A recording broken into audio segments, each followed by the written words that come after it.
Ça va bien. Quelle joie de vous voir! Ah, c'est toujours un plaisir de vous rencontrer, mon cher aussi. Hein? Oui, j'attends ce moment chaque semaine avec plaisir. Moi aussi, parce que vous avez toujours des questions intéressantes et intelligentes. C'est les amis qui font ça. Mais c'est ça, les félicitations les amis, c'est très intéressant les questions que vous nous donnez. D'ailleurs, aujourd'hui, je voudrais souligner, entre autres, une amie qui nous écoute régulièrement. Ah oui? Oui, elle s'appelle Annie. Oh! Alors, on dit un beau bonjour à Annie. Bonjour Annie! Bonjour! Et Annie a une question. Ah? Oui. Annie demande si la langue est un muscle. C'est une excellente question, Annie. Ah, Annie a toujours une question. Oui.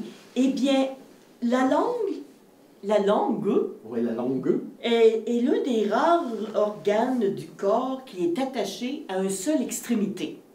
Oui, j'en connais d'autres, mais il n'y en a pas beaucoup. Mais il n'y en a pas beaucoup, en effet. C'est ça. Et elle comprend, tenez-vous bien, 17 muscles. La langue. La langue, ce petit bout de langue, comprend 17 muscles. 17 muscles. Oui. OK. Alors, c'est ça qui fait que notre langue peut aller de tous les côtés, de haut en bas, de droite à gauche. Elle peut sortir de la bouche pour faire une grimace. Elle peut rentrer en dedans, elle peut faire plein de choses. Exactement. Et quand on dit « il faut se tourner la langue 7 fois dans la bouche », c'est ça. Avant de dire des imbécilités. Exactement. Alors, ça prouve que la langue est très, très, très utile. Et c'est ce qui fait qu'elle peut avaler. Vous pouvez avaler, vous pouvez mâcher, vous pouvez goûter. Et c'est un organe qui est extrêmement important. Ah ben oui. Sans la langue, on a de la misère à avaler. Hein, puis on va avoir... Pour goûter, j'imagine qu'ils appellent ça les papilles gustatives aussi. Les papilles, oui, les papilles gustatives. Ils sont vraiment installés là, en plus. Mais là, vous dites 17 muscles. 17 muscles. Et c'est ça qui fait qu'on peut parler aussi. Parce que si vous vous faites couper la langue, hein, quand on dit « j'ai donné ma langue au chat ou on va lui couper la langue, ça veut dire on va l'empêcher de parler. Oui, parce qu'après ça, on fait... Exactement, vous avez besoin de votre langue pour parler. Oui, parce qu'elle se positionne de façon différente selon les mots ou les sons qu'on veut faire. Exactement. Vous allez survivre si vous n'avez pas de langue. Vous allez survivre, mais ce ne sera pas agréable. Ça sera plus la même chose, bien sûr. Exactement. Imaginez, vous voulez faire une grimace à quelqu'un et vous ne pouvez pas. C'est ça, on peut pas. À ce moment-là, vous utilisez les muscles de votre visage que nous avons parlé la semaine dernière. Oui, c'est ça, c'est peut-être la seule façon de faire, mais ça n'en donnera pas le même effet pareil. Non, c'est pas la même chose, c'est pas la même chose. Ah, ben notre langue est vraiment essentielle, hein? C'est ça. C'est ça. C'est vraiment un muscle. Ben, c'est pas un muscle. C'est un muscle. Il n'y a pas d'os. Non. Et c'est un muscle. C'est une composition de plusieurs muscles. Et c'est ce qui fait que nous pouvons parler, nous pouvons manger. Et c'est un organe très important. C'est évident. Sans langue, on ne peut pas faire de son. Fait que... Exactement. Ben, on va faire des sons, mais on ne fait pas de paroles. Oui, c'est ça. Ben, merci beaucoup. Mais ça me fait plaisir comme toujours. Oui. Alors, les amis, vous restez pour le compte dans quelques instants. Au revoir, les amis. Et à la semaine prochaine. Au revoir, papy. Au revoir. Bonjour, Pete! Bonjour, papy! Et ça fait un petit bout que tu t'es vu, mon grand! Oui, ça fait longtemps! Oui! Colline! J'avais hâte, papy, j'avais hâte! Ben, moi aussi! Hey, c'est vraiment agréable de te voir. Je pense que ça fait 1 an qu'on s'est vu, si je me trompe pas. Mais oui! Hey, puis ça va bien? Oui, ça va bien! Ouais, pas de hockey. Hein, oh, ça, c'est difficile! Oui, pas de hockey, pas d'activité, beaucoup, hein, fait que... On s'occupe autrement. Oui. On a développé des nouveaux loisirs un peu. Ah, ben oui, on essaie. Hein? Oui. Maman me fait faire des trucs plus créatifs, yo, tu sais. Créatifs? Oui. Comme quoi? C'est quoi que tu appelles créatif? Comme des bricolages.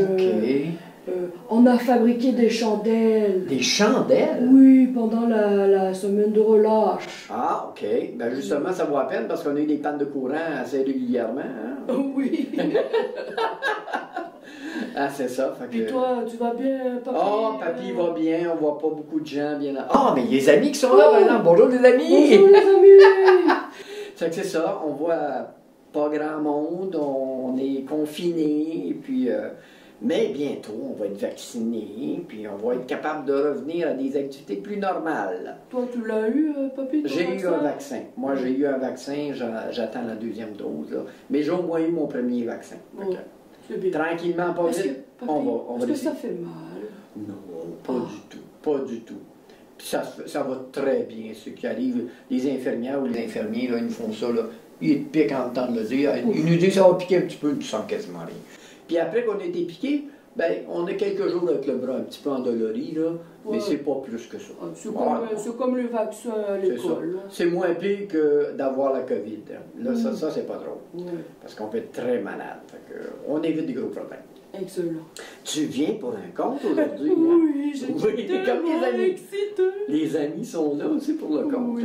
Alors, J'espère que tout le monde va bien à la maison. Ben, j'espère aussi, en tout cas, je le souhaite. Là. Oui. Alors, mon cher, aujourd'hui, je t'avais parlé, puis tu me dis, ah, papy, j'aimerais ça avoir la fable du lion et le rat. Oui. Ben, c'est justement celle-là. Pour moi, c'est une nouvelle fable. Ben, c'est ça, puis il y a bien des amis, je pense, qui ne connaissent pas cette histoire-là.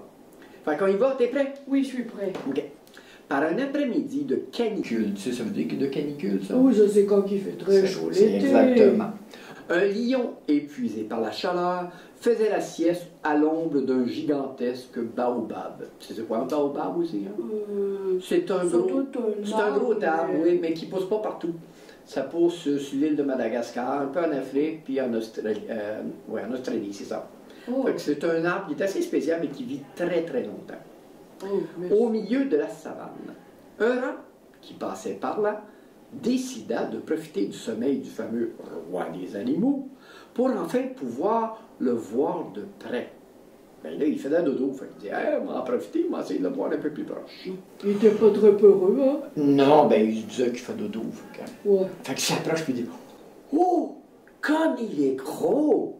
Et comme il est beau! » Non, ça c'est vrai que c'est beau, le lion. Comme sa crinière me semble douce. Il se dit le petit étourdi en s'avançant vers le majestueux animal. Il commença à caresser doucement le magnifique pelage fauve et touffu.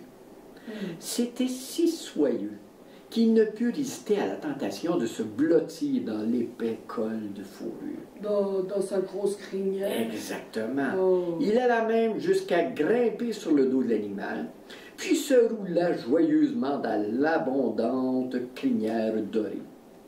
Jamais il n'avait connu de lit plus confortable et plus douillet. Il était si bien qu'il avait oublié où il était. Brusquement, sans même ouvrir les yeux, le lion étendit la patte et saisit le petit apporteur en grognant. « Qui es-tu, petit écervelé, pour oser troubler mon repos mérité? » Je vous demande pardon, Votre Altesse, pour mon audace et mon impolitesse, supplia le rongeur en tremblant de frayeur. Je ne suis qu'un petit rat de rien du tout, et je suis indigne de votre royale colère. Le lion regarda fixement l'animal sans défense et l'approcha de sa grande gueule ouverte. Ah! Je suis en effet un bien valeureux chasseur pour me contenter d'une prise aussi méprisable. D'ailleurs, je préfère, et de loin, les cuisses tendres et juteuses des antilopes et les délicieuses côtelettes de girafe à la chair, sans goût d'un misérable rat, dit le lion en relâchant son prisonnier. Je te laisse donc la vie, vilaine bestiole, mais je ne t'avise pas de remettre sur mon chemin, car il se pourrait que je sois moins généreux et que j'ai plus grande faim. Fait qu'il dit, en fin de compte, c'est correct, je vais te laisser ce coup-là parce que tu es vraiment maigrichon, puis je me contente d'habitude de choses pas mal plus appétissantes et plus agréables. Mais recommence pas, parce que là, c'est bien dommage, tu vas peut-être servir la musique. La prochaine fois, tu risques d'y passer. Ça se peut. Et quand lui... Le rat s'éloigna, se confondant en révérence et en remerciant le grand lion. Merci, Majesté, pour votre grande bonté. Merci pour votre divine clémence. Merci pour votre impériale pitié. Soyez assurés de mon éternelle reconnaissance. Oh. Ah, il était content. Hein, il a eu peur un petit peu. Et un de mes chums à l'école, il dirait, ouais, il a peur épais. Oui, hein, ben c'est ça.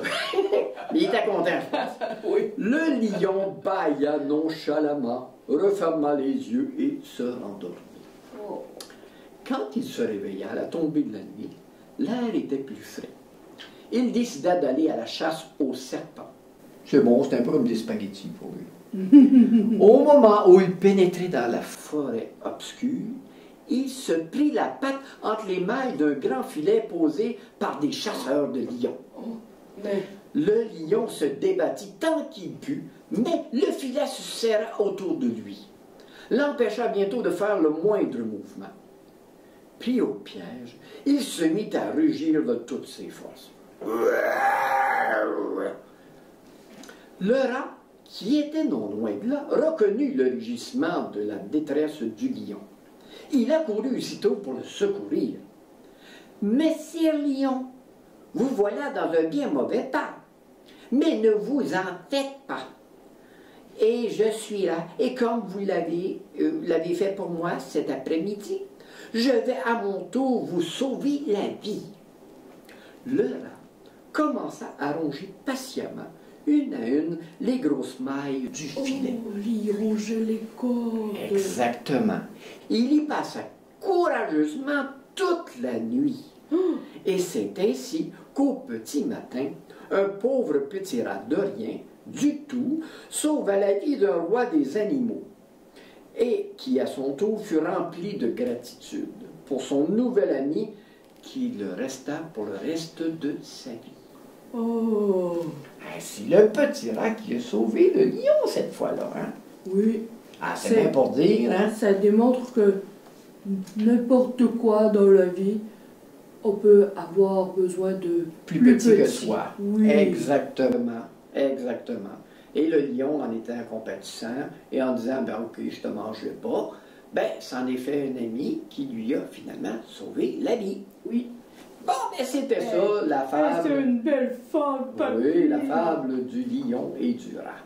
Maintenant, on la connaît. Oui, c'en est une de plus que vous allez connaître, là. Yeah. Alors, on dit aux amis à la semaine prochaine. Oui. Et mon cher Pete, j'espère te revoir bientôt, là. Oui, j'espère aussi, là. On dit merci. Bye bye, les amis. Merci, les amis. Bye bye.